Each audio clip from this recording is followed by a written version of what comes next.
Nous reprenons ce panorama sur les âges au cours desquels le Seigneur notre Dieu a mis en place son plan par étapes. Nous arrivons maintenant, avant que le temps de cette nation soit terminé, nous arrivons tout de suite au temps des nations, car le temps des nations prend naissance alors que l'on est encore assez éloigné de la venue du Messie et que Israël existe toujours et a toujours une certaine place sur son territoire. C'est le temps des nations. Pourquoi l'appelons-nous le temps des nations? Eh bien, nous empruntons cette désignation au Seigneur Jésus-Christ dans Luc 21, 24. C'est un verset très important. Nous avons eu l'occasion, il y a 2 ans, je crois, de faire l'étude du discours eschatologique de Jésus. Nous sommes là dans le discours eschatologique. Alors, verset 24. Ils tomberont sous le tranchant de l'épée. Il s'agit des Juifs. Ils seront emmenés captifs parmi toutes les nations. Et Jérusalem sera foulée aux pieds par les nations jusqu'à ce que les temps des nations soient accomplis, c'est-à-dire achevés. Alors, le Seigneur Jésus, nous sommes arrêtés il y a 2 ans sur ce verset particulièrement, bien sûr, mais le Seigneur Jésus nous dit ici, et c'est une annonce prophétique, que la ville de Jérusalem allait être foulée aux pieds. C'est arrivé, en effet, à partir de l'an 70 de notre ère, foulée aux pieds par les nations. En effet, j'ai montré que bien des nations vinrent à Jérusalem et y firent ce qu'elles voulurent. Mais cette action-là des nations sur Jérusalem ne pourra pas se prolonger au-delà de la fin du temps des nations. Par conséquent, 2 choses marquent une fin: la cessation de cette discrétion qu'ont les nations sur Jérusalem, de cette possibilité qu'ils ont de s'y implanter, d'y faire ce qu'elles veulent. Alors, cessation de cette chose, et en même temps, cessation du temps des nations. Alors, nous avons vu qu'en 1967, les Israélites, légitimes propriétaires de Jérusalem, à la face du monde, il faut dire cela, ce sont les seuls légitimes propriétaires de Jérusalem. Et pas parce qu'on a fait une mosquée sur le terre-plein du temple que les Arabes ont un droit sur Jérusalem. Elle ne leur a jamais été donnée par personne. Ils l'ont prise en profitant de ce temps où les nations peuvent librement fouler Jérusalem. Ils l'ont prise et ils voudraient la conserver maintenant. Elle n'appartient qu'au peuple d'Israël. Le reste du peuple d'Israël qui commence à être rassemblé, c'est à lui que Dieu a donné Jérusalem. Et Jérusalem est la ville de l'Éternel. La gestion de cette ville appartient au peuple d'Israël uniquement, et pas à l'Église. Alors, par conséquent, nous disons qu'en 67, les légitimes propriétaires sont revenus à Jérusalem, et par conséquent, le temps des nations est fini à ce moment-là. Alors, j'ai expliqué pourquoi on voyait encore des nations, mais j'ai montré aussi par bien des observations que les nations sont en voie de dégénérescence, de dégradation et de perte. Les difficultés au sein de ces nations grandissent constamment. Je viens encore de lire certaines informations. Notre frère qui est là m'en a procuré une, qui vient du ministère des PTT, et qui est une photocopie un tiré à part d'une revue, il y a là un assez long article très documenté, encore tout récent, et qui déclare bien que les difficultés au sein des nations sont énormes. Le Club de Rome, qui réunit des sociologues, des philosophes, mais essentiellement des économistes, ce Club de Rome, il y a déjà plusieurs années, et qu'il affirme que les difficultés sont insurmontables et que même on est engagé dans un processus irréversible. Alors donc, ne nous étonnons pas que le temps des nations soit achevé sans que nous ayons devant nous l'achèvement total, pur et simple de l'existence des nations. D'ailleurs, il ne s'agit pas de cette cessation. Les nations vont continuer d'exister, mais c'est le temps des nations qui est terminé. Ne nous étonnons pas de cela, puisque l'ancienne alliance elle-même, qui était en quelque sorte révoquée dès le jour de la Pentecôte, naissance de l'Église, c'est-à-dire en l'an, mettons, 29, puisque le Christ est né un peu avant le commencement de notre ère, en l'an 29, eh bien, cette ancienne alliance continue tout de même, mais en s'amoindrissant, d'aller jusqu'à l'an 70, où elle est complètement interceptée. Alors, ne nous étonnons pas de cela. Mais le temps des nations, donc, nous occupe comme une grande période dans le dispositif de Dieu, parce que ce temps des nations prend naissance, non pas au commencement de notre ère, comme d'aucuns l'ont dit, sans connaître, sans savoir ce qu'ils disent. Pour savoir ce qu'on dit, il faut étudier la Bible. Il faut l'étudier de A à Z. Le temps des nations commence avec Nebuchadnezzar en 586 avant notre ère. C'est là que commence le temps des nations, nous allons le voir. Il commence avec Nebuchadnezzar, que l'on appelle aussi Nabuchodonosor II dans les histoires profanes.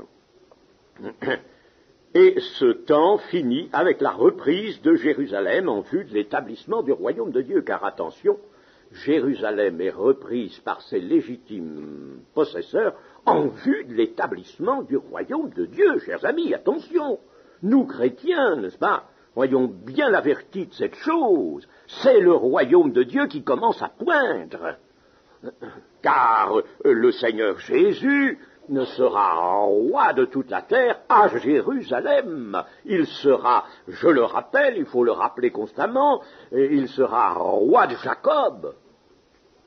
Le Nouveau Testament le disant, il sera roi de Jacob et roi des rois de toutes les nations, et il régnera sur Jacob, donc Israël, éternellement, et son règne n'aura point de fin.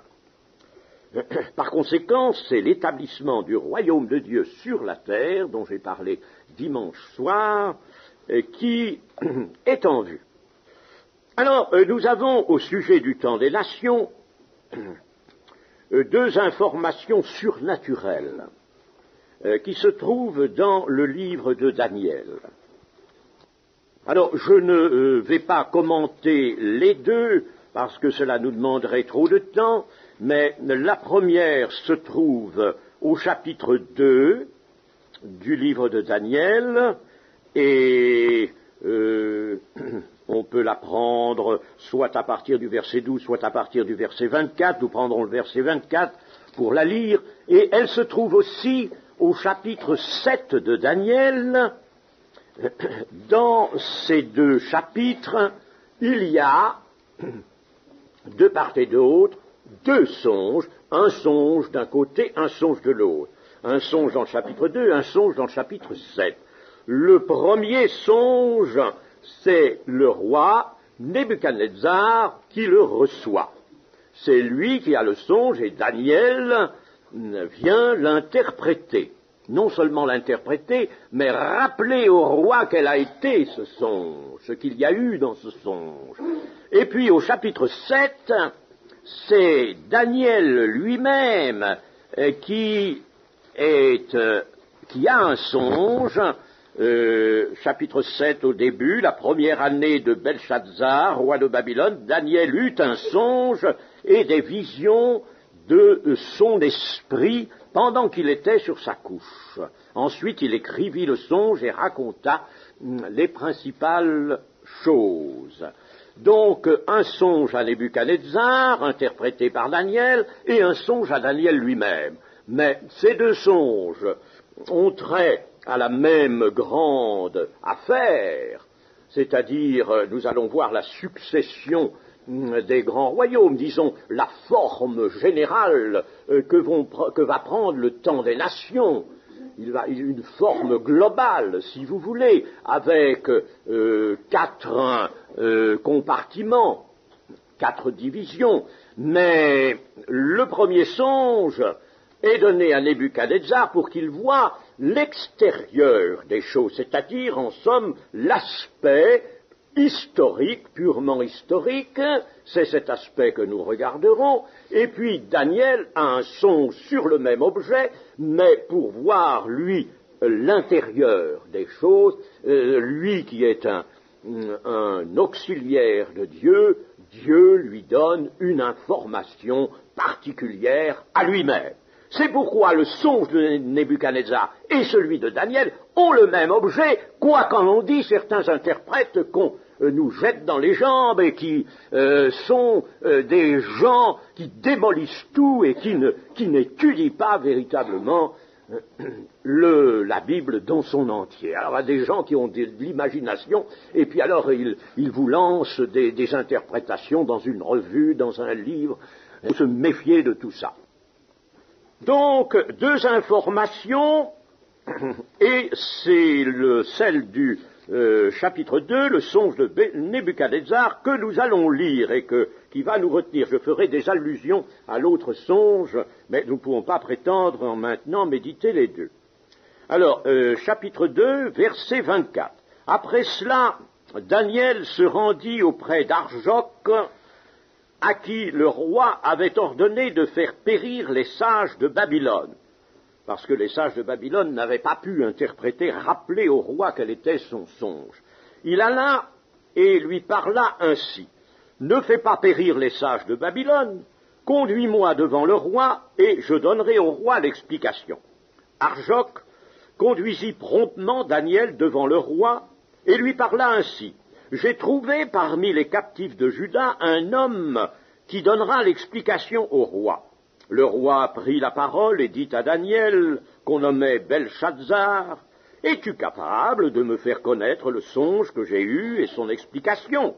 Daniel répondit en présence du roi et dit: « Ce que le roi demande est un secret que les sages, les astrologues, les magiciens et les devins ne sont pas capables de découvrir au roi. Mais il y a dans les cieux un Dieu qui révèle les secrets et qui a fait connaître au roi Nebuchadnezzar ce qui arrivera dans la suite des temps. Voici ton songe et les visions que tu as eues sur ta couche. Sur ta couche, ô roi, il t'est monté des pensées touchant ce qui sera après ce temps-ci, et celui qui révèle les secrets t'a fait connaître ce qui arrivera. Si le secret m'a été révélé, ce n'est point qu'il y ait en moi une sagesse supérieure à celle de tous les vivants, mais c'est afin que l'explication soit donnée au roi et que tu connaisses les pensées de ton cœur. Ô roi, tu regardais et tu voyais une grande statue. Cette statue était immense et d'une splendeur extraordinaire. Elle était debout devant toi et son aspect était terrible. La tête de cette statue était d'or pur. Sa poitrine et ses bras étaient d'argent. Son ventre et ses cuisses étaient d'airain. Ses jambes de fer, ses pieds en partie de fer et en partie d'argile, Tu regardais lorsqu'une pierre se détacha, sans le secours d'aucune main, frappa les pieds de fer et d'argile de la statue et les mit en pièces. Alors le fer, l'argile, l'airain, l'argent et l'or furent brisés ensemble et devinrent comme la balle qui s'échappe du nerf en été. Le vent les emporta, et nulle trace n'en fut retrouvée. Mais la pierre qui avait frappé la statue devint une grande montagne, elle remplit toute la terre. Voilà le songe, nous en donnerons l'explication devant le roi.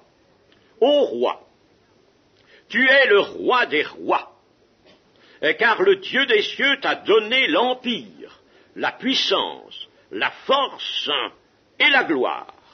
Il a remis entre tes mains, en quelque lieu qu'ils habitent, les enfants des hommes, les bêtes des champs et les oiseaux du ciel, et il t'a fait dominer sur eux tous. C'est toi qui es la tête d'or.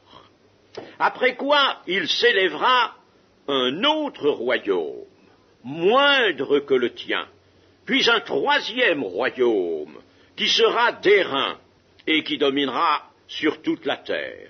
Il y aura un quatrième royaume, fort comme du fer, de même que le fer brise et rompt tout, il brisera et rompra tout, comme le fer qui met tout en pièces.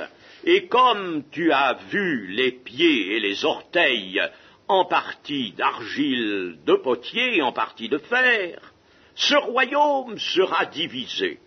Mais il y aura en lui quelque chose de la force du fer, parce que tu as vu le fer mêlé avec l'argile. Et comme les doigts des pieds étaient en partie de fer et en partie d'argile, ce royaume sera en partie fort et en partie fragile.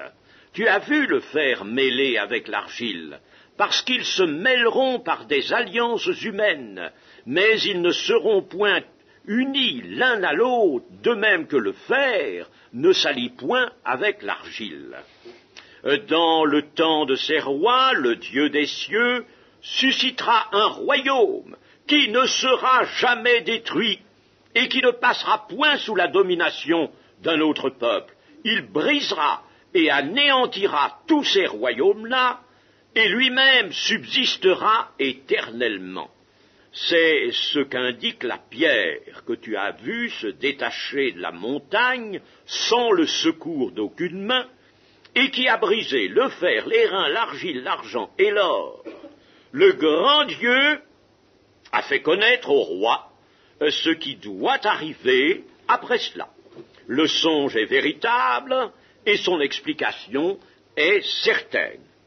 Alors le roi Nebuchadnezzar tomba sur sa face et se prosterna devant Daniel, et il ordonna qu'on lui offrît des sacrifices et des parfums.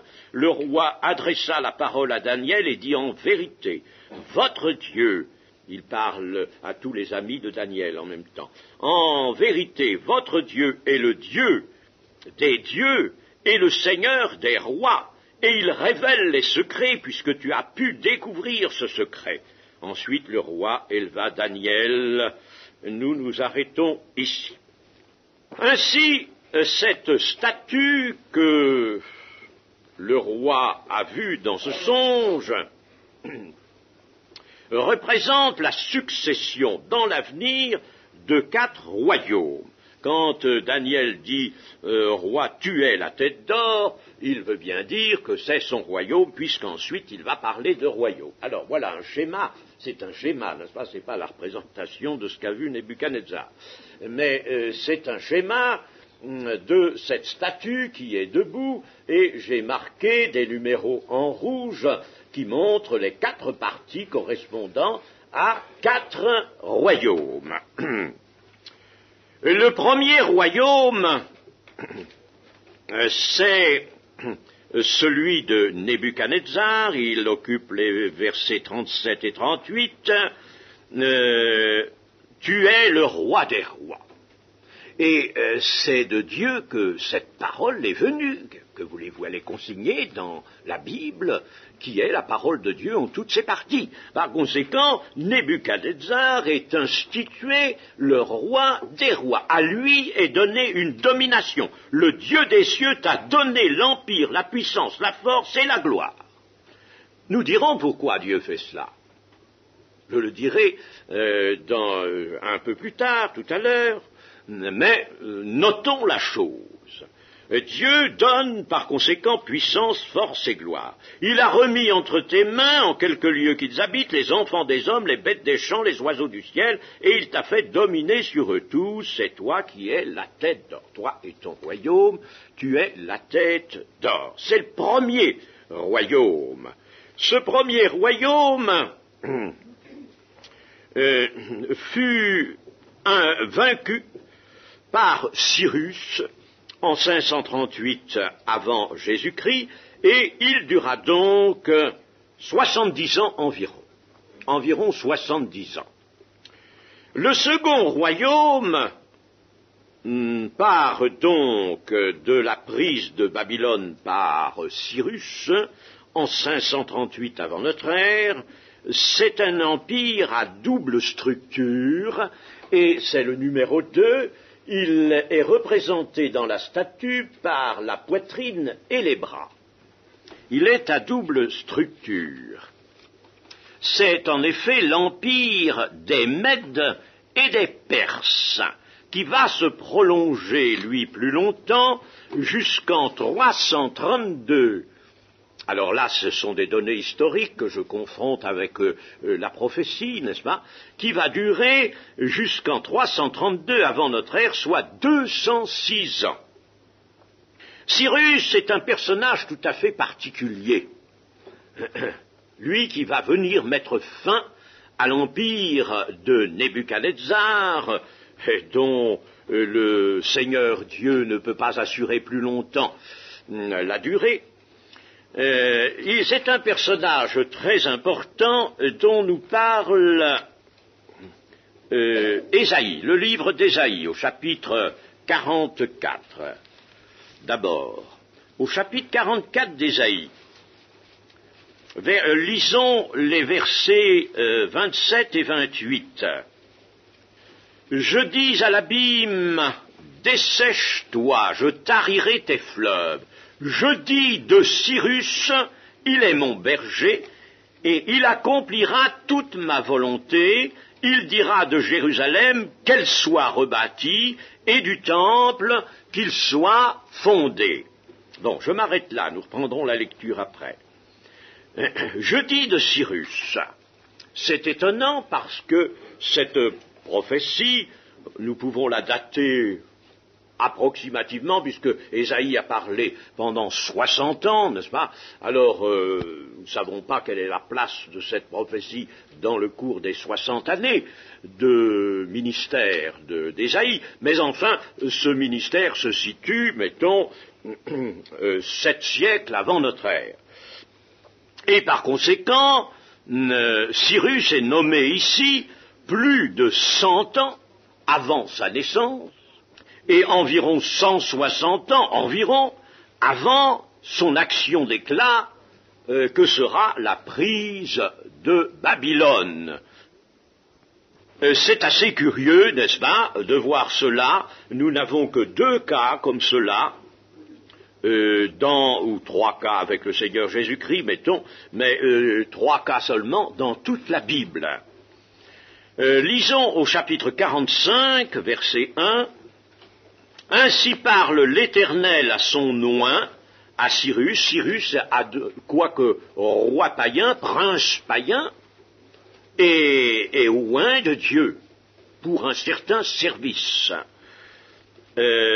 Ainsi parle l'Éternel à son oint, à Cyrus, qu'il tient par la main, pour terrasser les nations devant lui, et pour relâcher la ceinture des rois, pour lui ouvrir les portes, afin qu'elle ne soit plus fermée. Je marcherai devant toi, j'aplanirai les chemins montueux, je romprai les portes d'airain et je briserai les verrous de fer, je te donnerai des trésors cachés, des richesses enfouies, afin que tu saches que je suis l'Éternel qui t'appelle par ton nom, le Dieu d'Israël. Voyez-vous, afin que tu saches que je suis l'Éternel qui t'appelle par ton nom, bien que tu ne sois pas encore né, qu'il y a encore un siècle au moins avant ta naissance, je t'appelle par ton nom. Et quand Cyrus prendra connaissance de cette prophétie, il se verra nommer, lui, un siècle environ avant de naître. Et voyez, c'est intentionnellement, afin que tu saches que je suis l'Éternel qui t'appelle par ton nom. Et c'est merveilleux. Et alors, dans ce verset 2, il est parlé de rompre les portes d'airain, de briser les verrous de fer et de te donner des trésors cachés. Alors ça, s'est accompli littéralement. Lorsque Cyrus est venu contre Babylone, il s'est trouvé que, en effet, Dieu avait rompu les portes d'airain en ce sens que Cyrus les a trouvées ouvertes. Et les verrous de fer n'étaient pas tirés, et Cyrus, par le moyen de bateaux, est entré dans Babylone. Vous savez que Babylone était à cheval sur l'Euphrate. Voilà donc quelque chose de très important. Nous voyons toujours que c'est le Seigneur, le maître de l'histoire, qui conduit les événements. Là, il a voulu un empire groupant, il a donné une domination sur d'autres rois. Naturellement, dans l'empire de Nebuchadnezzar, il y avait des nations, il y avait de plus petites nations qui étaient sous sa domination. Il dominait sur tout le monde qu'on appelle le monde civilisé d'alors. Et Dieu suscite donc d'avance un prince, Cyrus, dont il fait son oint, pour mettre fin à l'empire de Nebuchadnezzar, et ensuite, alors, va se former un second royaume. Par conséquent, c'est le second royaume qui, je l'ai dit, est l'empire des Mèdes et des Perses. Les Mèdes et les Perses étaient frères. Après la prise de Babylone par Cyrus, l'empire va se constituer, cet empire des Mèdes et des Perses, très vaste, très grand aussi, va se constituer par le dynamisme perse. Les Perses étaient vus comme des gens qui dévoraient, c'est le mot généralement employé, ils dévorent, et ils parviennent à former ce grand empire qui va du sud vers le nord. Il réunit, cet empire, 127 grandes provinces et englobe la plus grande partie du monde civilisé, à l'exception de la Grèce. Voilà le deuxième empire, représenté par la poitrine et les bras, et maintenant parlons du troisième royaume. Le troisième royaume vient à la chute, naturellement, de l'empire médo-perse en 332 avant notre ère, et cette chute est provoquée par la campagne extravagante d'Alexandre le Grand, qui était un général macédonien, fils du roi Philippe, et qui avait à l'époque 25 ans. Lui va fonder alors un vaste royaume, c'est le ventre et les cuisses de la statue, le numéro 3. La course, car c'est une véritable course qu'il va faire. Il est parti avec une armée très réduite, qui va s'amplifier d'une façon extraordinaire. Il est parti avec 35 000 hommes.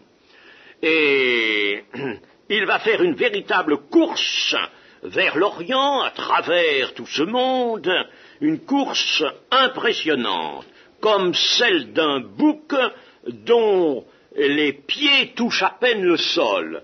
Et c'est ce qui est dit dans Daniel, au chapitre 8, car je ne peux pas vous expliquer tout le livre de Daniel, nous en avons fait l'étude ici, mais enfin, je vous montre simplement des points caractéristiques, au chapitre 8 et au verset 5.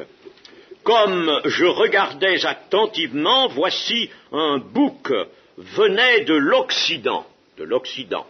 Macédoine est en Occident, hein. C'est Alexandre. Un bouc venait de l'Occident et parcourait toute la terre à sa surface sans la toucher. Ce bouc avait une grande corne entre les yeux, c'est-à-dire une grande puissance. C'est une course véritablement qu'il fait. Seulement, Alexandre ne continua pas longtemps à régner sur ce grand ensemble, à peine l'avait-il constitué, qu'il mourut. Il mourut en 333, le 13 juin exactement, âgé de 32 ans. Et il mourut de maladie dans les jardins du palais babylonien. La corne était brisée. Alors, Daniel 8, alors j'ai lu 8.5, je lis maintenant 8.8. Le bouc devint très puissant, mais lorsqu'il fut puissant, sa grande corne se brisa. 4 grandes cornes s'élevèrent pour la remplacer aux 4 vents des cieux. Oui, c'est des prophéties claires comme le jour, ça. Enfin, la grande corne se brisa, Alexandre meurt. Et alors s'élèvent 4 cornes, 4 grandes cornes, ce sont les 4 royaumes qui se forment dans ce grand ensemble d'Alexandre, que Alexandre avait constitué, les 4 royaumes qui naissent et que se partagent les 4 généraux d'Alexandre qui, lui, n'avait pas d'héritier. Il avait épousé une princesse d'Orient qui était, paraît-il, la perle d'Orient, mais elle ne lui avait pas donné d'héritier. Alors, en somme, la corne est brisée et se forment, après Alexandre, 4 royaumes, 4 cornes. Vous voyez comme l'écriture, la prophétie de la Bible est quelque chose de sérieux, mes amis. Quelque chose de sérieux, et il y a encore après tout un chapitre 11 qui va être consacré à l'un de ces 4 royaumes en particulier, et au royaume aussi égyptien. Bon, alors les 4 royaumes, je vais vous les dire tout de suite. Ces 4 royaumes, c'est le royaume syro-babylonien, comprend la Syrie et une partie de la Babylonie, et il est appelé ensuite, dans le chapitre 11 de Daniel, le royaume du Nord. Et puis un deuxième royaume, c'est le royaume égyptien, l'Égypte, où le général qui y vient se nomme Ptolémée, et c'est lui qui va alors installer en Égypte une nouvelle dynastie, la dynastie des Ptolémées. C'est le roi du Sud, dans Daniel 11. Puis le 3e royaume, c'est le royaume grec, gréco-macédonien, de Cassandre, le général Cassandre. Et puis, le 4e, c'est le royaume bithynien de Lysimachus, mais ces 2 derniers nous intéressent peu dans l'histoire du salut. Dans l'histoire du salut, ce sont les 2 premiers qui nous intéressent particulièrement, le royaume syro-babylonien et le royaume égyptien de Ptolémée, le roi du Nord et le roi du Sud. Israël, en ce temps déjà, avait perdu son autonomie de 301, moins 301, c'est-à-dire 301 avant notre ère, n'est-ce pas, à 198 avant notre ère. On le voit sous la domination égyptienne. Puis ensuite, on le trouve rattaché à la Syrie, et enfin, en continuant encore, soumis à l'Empire romain. Par conséquent, c'est fini. En somme, le temps des nations correspond aux siècles pendant lesquels Israël aura cessé d'exister comme une nation indépendante ou même comme une nation tout court, puisque à l'an 70 de notre ère, ce sera la diaspora, la dispersion des Juifs. Les 4 royaumes dont je vous ai parlé n'ont pas place dans la statue.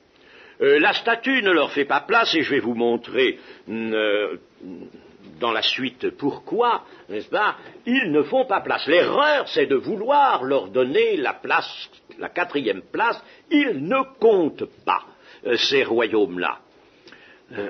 Ils ne comptent pas, et le 4e qui vient là, c'est l'Empire romain.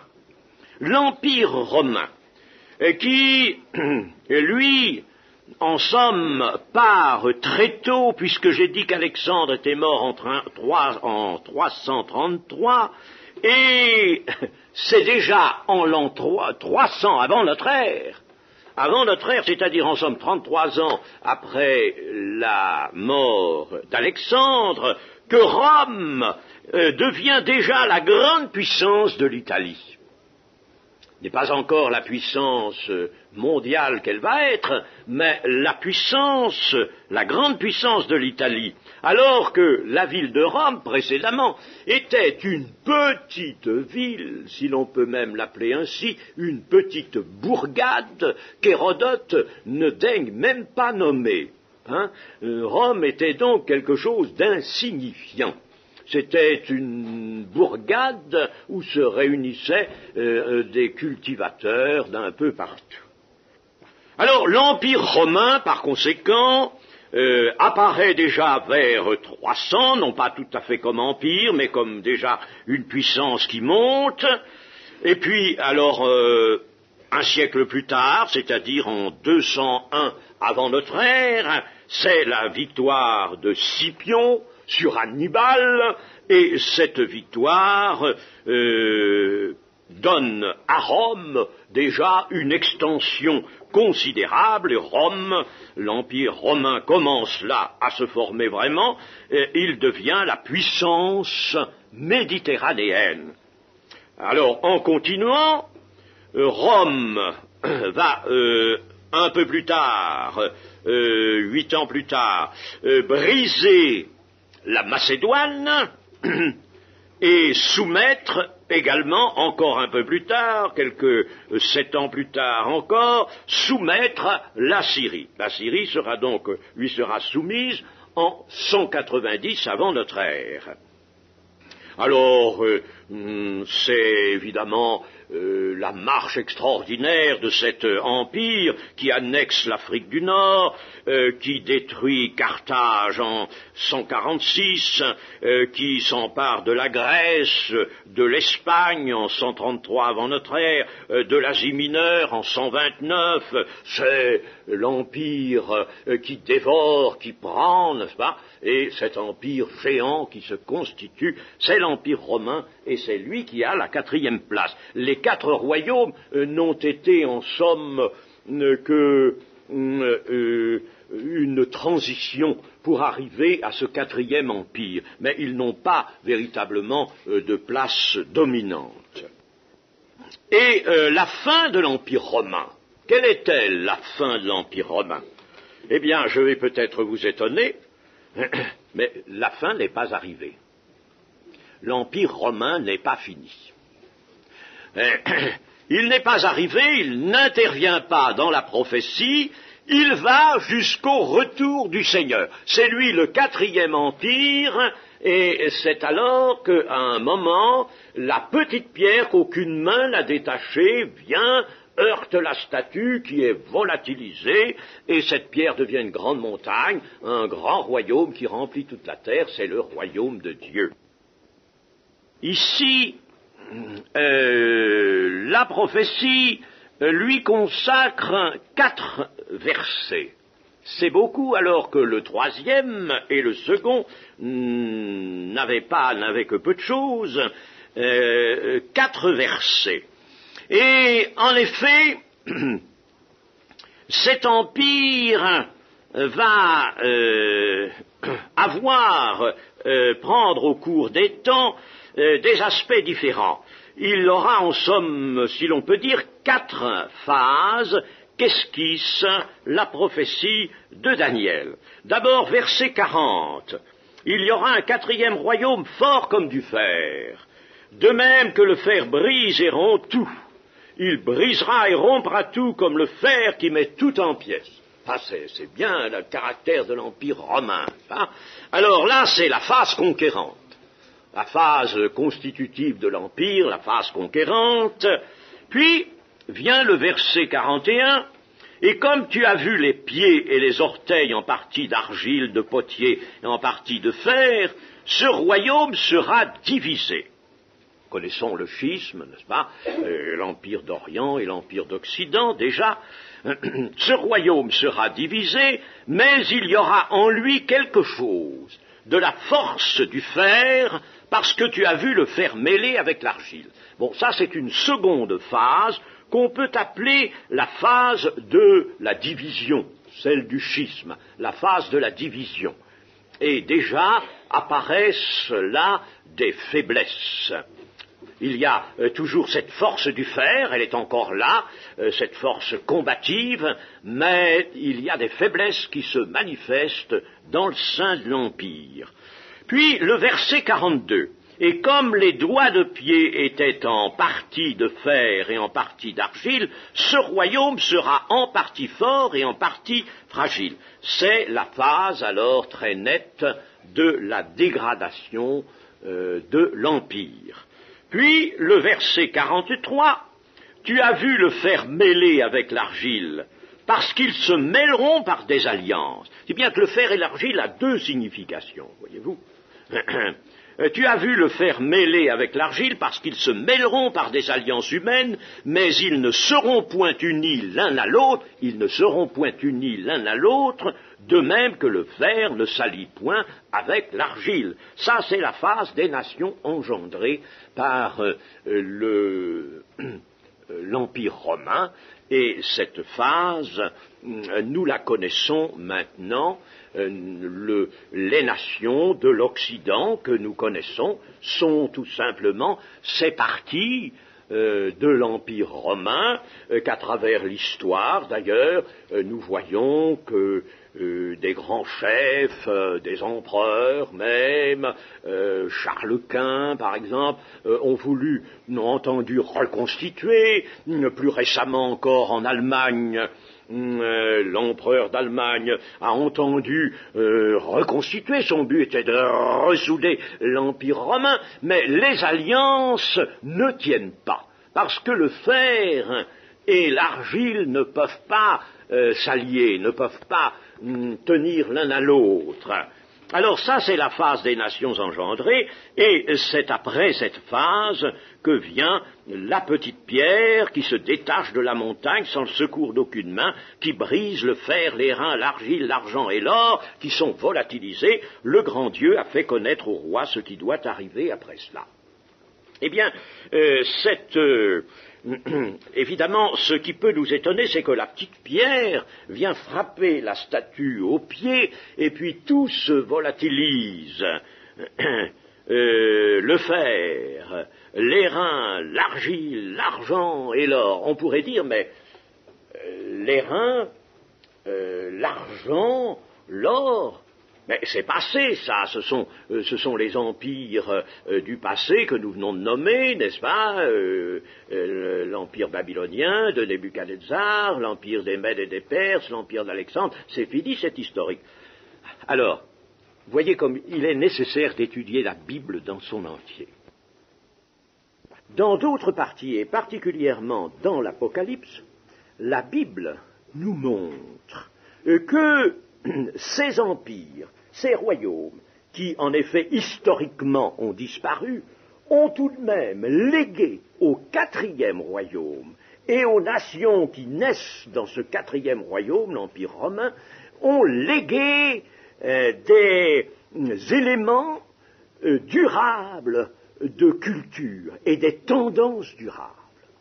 Et c'est très intéressant, en effet, de reconnaître cela. Il y a un peu du Premier Empire, il y en a du Second, il y en a du Troisième. Par conséquent, le songe expliqué par Daniel nous dépeint véritablement la vérité lorsqu'il nous montre qu'en effet c'est toute la statue qui est volatilisée, car tout cet esprit, tous ces éléments culturels et même, je dirais, ces caractères, des caractères dominants qui sont descendus jusqu'à nous maintenant, tout cela est volatilisé, car le royaume qui s'établit, royaume de Dieu, lui, ne veut absolument rien prendre, naturellement, des caractères de ceux qui l'ont précédé. Et alors, nous pouvons remarquer ceci, c'est que donc Israël, lui, va être emporté dans ce souffle étonnant, n'est-ce pas, de l'histoire, et que la chose avait été prédite déjà avant Daniel.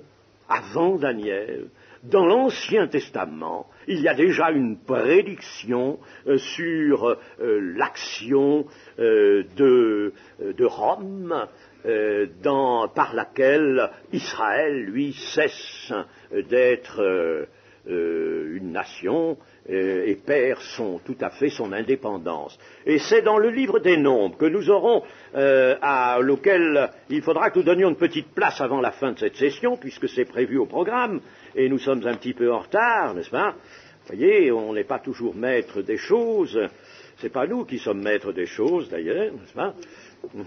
Et c'est dans le chapitre 24 des Nombres, et au verset 23 et 24.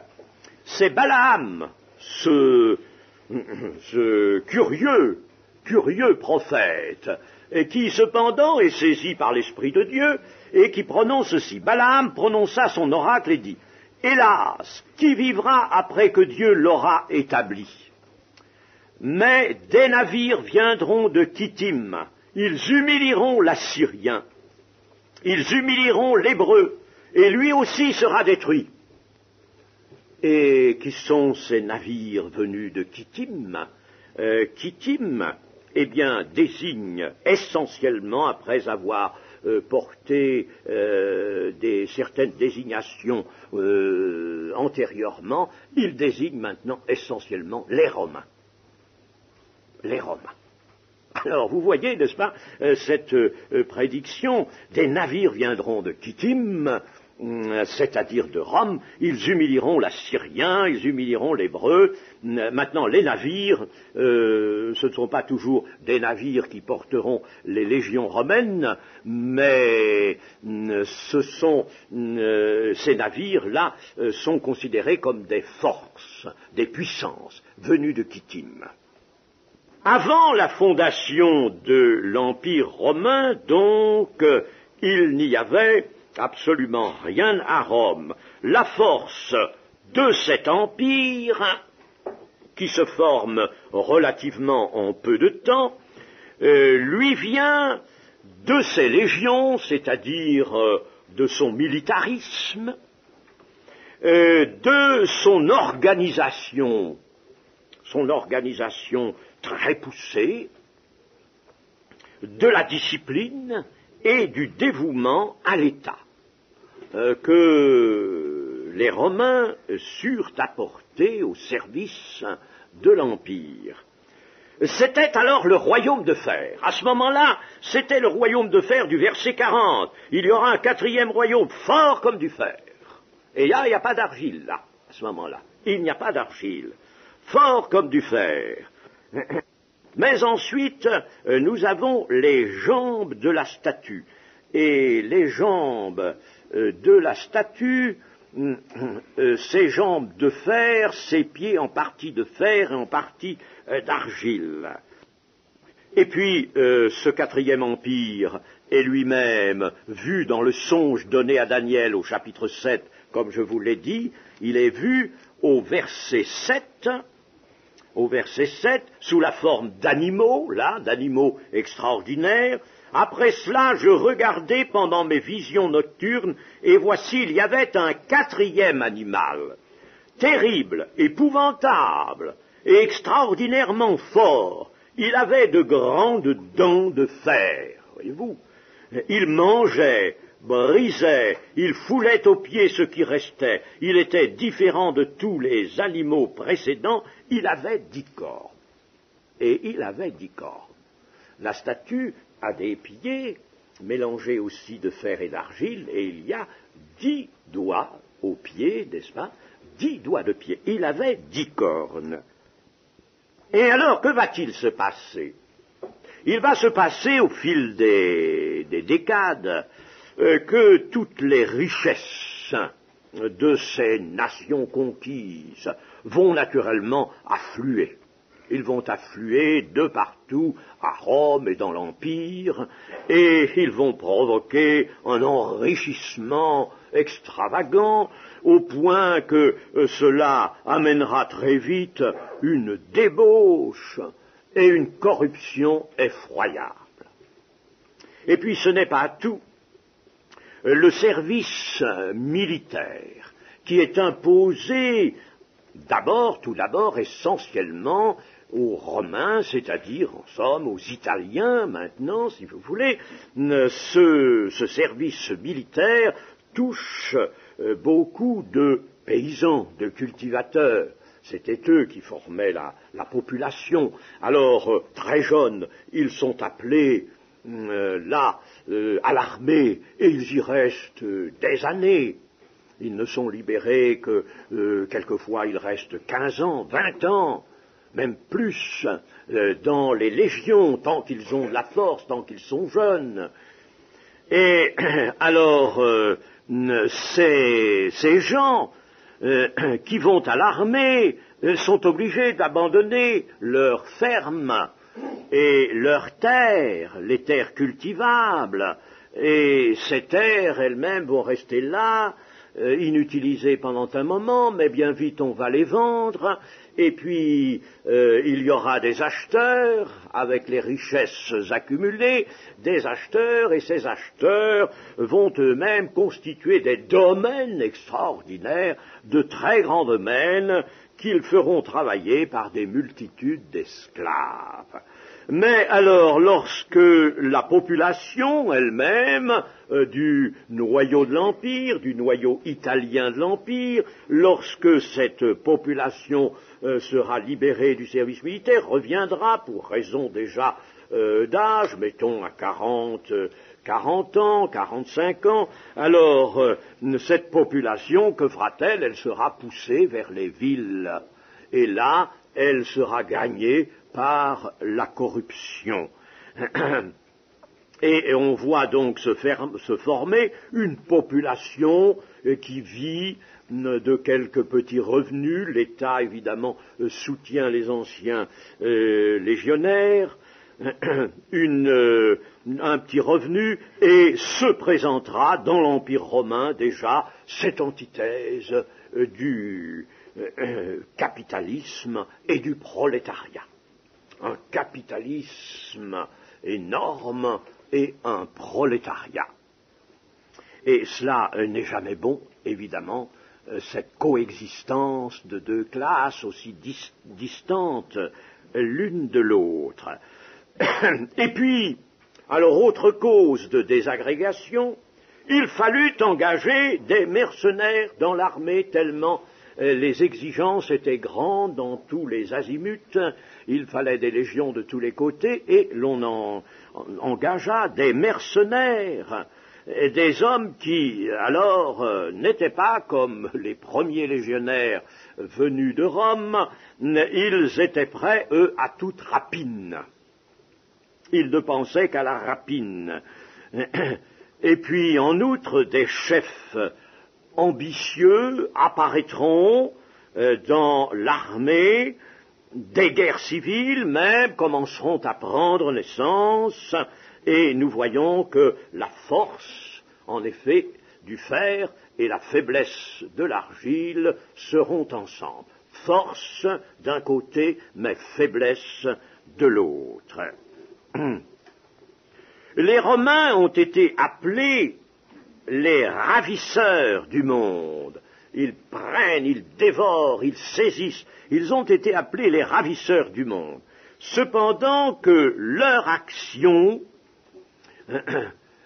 servit à préparer l'entrée du Christ, l'entrée du Messie dans le monde. Sa tâche à cet empire fut celle de rassembler pour le temps de l'Évangile. Rendez-vous compte de ce qui serait arrivé si cet empire ne s'était pas constitué.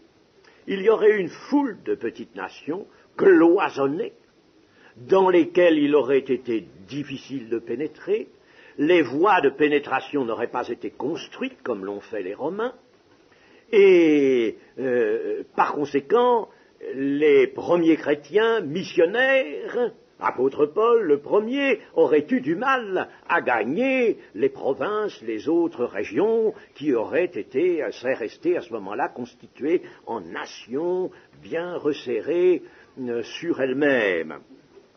Alors là, il y eut une tâche de rassemblement pour l'Évangile, et l'Empire romain, en dépit des persécutions qu'il va faire peser sur les premiers chrétiens, offre à l'Évangile des voies de communication et des possibilités de déplacement d'une contrée vers une autre. L'Occident et l'Orient ne formeront grâce à cet empire en somme qu'une seule nation, ce qui ouvrait les portes à l'Évangile. Et l'on peut dire que l'Empire romain fut le berceau du christianisme en ses premiers âges. Les avantages que l'Empire romain offrit à l'Évangile, au christianisme, disons, sont d'abord l'unité d'un vaste empire, comme je viens de le dire, avec des voies de communication. L'unité d'un vaste empire. On pouvait, et ça c'était le libéralisme romain, on pouvait se déplacer d'un bout à l'autre de l'empire. Et puis une unité culturelle. Au début, ce n'était pas le latin que l'on parlait, mais le grec. Le grec. Dans l'Empire romain, l'on parlait le grec. Le grec, en effet, devint le langage unique employé dans les relations internationales. Et il était compris partout. Il était compris partout. C'est pourquoi nos évangiles sont écrits en grec. C'est pourquoi même dans le cours du IIe siècle, à Lyon par exemple, Irénée enseignera l'évangile en grec encore, n'est-ce pas? Cela supprimait une énorme difficulté à l'avance missionnaire, car s'il y avait eu tous les langages particuliers des différentes nations et des différents pays, n'est-ce pas, tous ces dialectes qu'on parlait, eh bien les pauvres missionnaires auraient été fort en difficulté, tandis que là, armés du grec, parlant eux-mêmes très bien le grec, ils pouvaient se faire entendre partout, et quant aux langues, aux dialectes particuliers, ils trouvaient facilement, comme nos missionnaires le font maintenant en Afrique, des interprètes. Cette universalité, peut-on dire, du grec à ce moment-là, est essentiellement due à Alexandre. C'est Alexandre le Grand qui va, en quelque sorte, répandre une culture hellénistique, l'hellénisme, n'est-ce pas? C'est ainsi qu'on appelle cette culture grecque. L'hellénisme va s'étendre, et puis l'Empire romain va en hériter. Il hérite de l'action d'Alexandre. C'est pourquoi vous voyez, n'est-ce pas, entre Alexandre, le troisième étage, là, le troisième royaume, et l'Empire romain, il y a continuité. Les petits empires qui se sont, les fragments qui se sont constitués n'ont pas compté pour grand-chose, sauf dans une relation particulière dont Daniel nous parle entre le roi du Nord et le roi du Sud. Mais dans cette succession des grands empires, l'Empire romain est véritablement l'héritier de l'Empire d'Alexandre. Et puis, ce fut aussi la paix. N'oublions pas que, en dépit des persécutions, toujours, il y avait, à ce moment-là, dans l'Empire romain, une paix unique. Parce que là, c'est Rome qui imposait la paix partout. Et par conséquent, la paix, évidemment, était cet élément on ne peut mieux favorable à l'extension du christianisme. Lorsque le christianisme fut implanté en Occident, et que déjà, alors là, il s'était bien accroché partout, alors l'unité apportée par l'Empire romain se détériora, se détruisit même, et l'Empire romain va s'en aller, n'est-ce pas, complètement alors en déliquescence, sa faiblesse lui procure sa destruction, mais il n'est pas mort pour autant. Il n'est pas mort, il est sous-jacent, il semble mourir, mais réapparaît, et c'est ce que nous dit l'apôtre Jean dans l'Apocalypse. Il disparaît pour un temps comme mort, mais il réapparaît. Il réapparaît. Et il réapparaît sous la forme de l'empire de l'Antichrist. Cette fois-ci, non plus pour servir le christianisme, mais pour l'asservir et le détruire. N'oublions pas cette lutte des ténèbres contre la lumière, cette lutte de Satan contre, je ne dirais pas Dieu, mais je dirais particulièrement le Christ. Lutte de Satan contre le Christ. Satan n'a pas réussi à la tentation. Pendant les 3 ans de ministère du Seigneur Jésus, il a encore tenté certaines choses, sans en avoir l'air, mais il a procuré au Seigneur des épreuves, mais il n'a pas réussi non plus. À Gethsémane, il a livré la grande offensive, avec naturellement la force spirituelle. Il sait bien que contre un Christ, c'est la force spirituelle qu'il faut employer. Et il a employé par conséquent cette force, mais là encore, il a été vaincu, et le Seigneur a dit maintenant, Satan est jeté dehors. Satan est condamné. Puis, il a précipité le Christ dans la mort, avec Judas. Il était en Judas, il est rentré en Judas, il l'a précipité dans la mort. Il ne peut pas aboutir à autre chose. Quand on lui résiste, il ne peut faire que ça. Et alors, là, ça a été sa condamnation. Mais le Seigneur, le Dieu des armées, lui laisse vie et existence, nous le savons, jusqu'au millénium où il sera lié et jeté dans l'abîme pour le temps du millénium. Il sera ensuite libéré pour très peu de temps, et après, c'est les temps de feu qui l'attend. Mais pour l'instant, n'oublions pas la lutte du royaume de Satan contre le royaume de Dieu qui fait irruption sur la terre. La lutte des 2 royaumes. Et lorsque Dieu prend des dispositions, Dieu a voulu l'Empire romain. Le peuple d'Israël n'est plus l'instrument dans ses mains et qu'il peut utiliser. C'est pour ça qu'après le retour de Babylone, en 536, avant notre ère, le Seigneur décide du temps des nations. Il va ouvrir le temps des nations, car Israël n'est plus l'instrument qui peut lui servir pour les peuples en faveur des autres nations. Et je vous ai toujours dit, n'est-ce pas, que Dieu pense à tous les peuples, à toutes les nations. Je vous l'ai montré. Alors, Dieu ouvre le temps des nations. Israël est gardé parce que c'est de lui que va sortir le Christ. Alors il est gardé pour cela, mais il n'est plus vraiment l'instrument dans la main de Dieu. Et Dieu se donne alors ces nations, il ouvre le temps des nations pour ouvrir la terre à l'Évangile.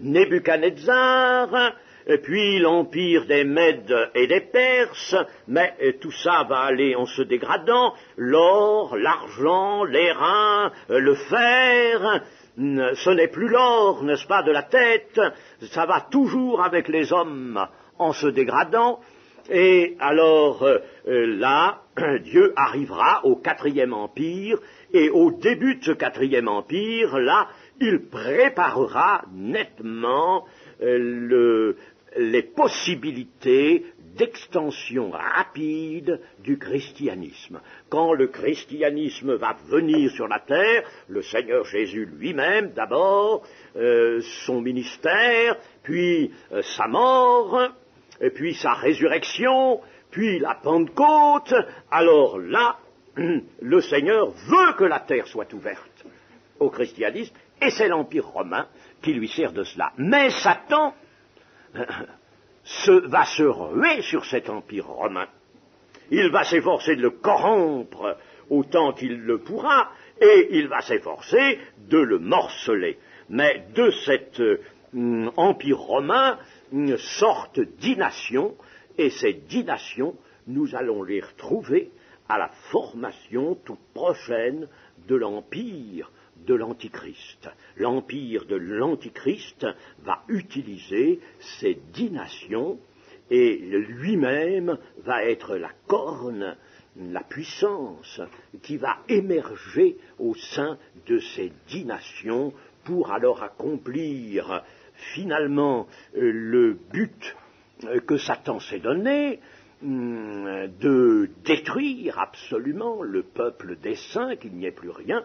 L'Église, entre-temps, devra être enlevée, mais lui va poursuivre, essayer de détruire aussi le peuple d'Israël, car il y a, comme Hitler l'a bien vu d'ailleurs, Hitler qui était un type d'antichrist, il y a 2 ennemis de Satan, principalement sur la terre, c'est le peuple juif. Même s'il n'a pas encore l'esprit, le peuple juif est porteur d'une promesse, est porteur d'une prophétie qu'il concerne, d'un rétablissement, et le diable le sait, il sait mieux lire la Bible que vous, mes amis. Il le sait, ça. Et puis alors, il y a le peuple chrétien. Et Hitler voulait détruire les deux, le peuple juif et le peuple chrétien. N'oublions pas qu'il a fusillé des chrétiens. Il voulait détruire aussi le christianisme. Et c'est ce que l'Antichrist va s'efforcer de faire sur toute la terre, détruire le christianisme et le peuple juif pour que, la pensée de Satan, le Seigneur Jésus, s'il revient, ne trouve absolument personne sur la terre. Et s'il n'y avait personne pour accueillir le Seigneur Jésus sur la terre, que pourrait faire Dieu? Frapper la terre d'un jugement définitif. Et la reconstitution de cette terre, la palingénésia de cette terre, serait hors de propos. Voyez-vous, n'est-ce pas la lutte des 2 royaumes? Et cet empire romain qui a servi donc à la rapide extension de l'Évangile va être utilisé à la fin par l'Antichrist pour s'opposer au dessein de Dieu. Voilà les plans, voilà l'histoire telle que la Bible nous la montre et que nous avons à connaître, mes amis. Nous avons à connaître ces choses. Nous ne pouvons pas les ignorer. Les ignorer, c'est marquer de l'indifférence et dire « oui, ça c'est la parole de Dieu, mais je m'intéresse à ce qui me plaît, je laisse le reste, c'est trop compliqué pour moi peut-être ». Ça n'est pas compliqué si l'on veut et si l'on demande la grâce de Dieu. Amen.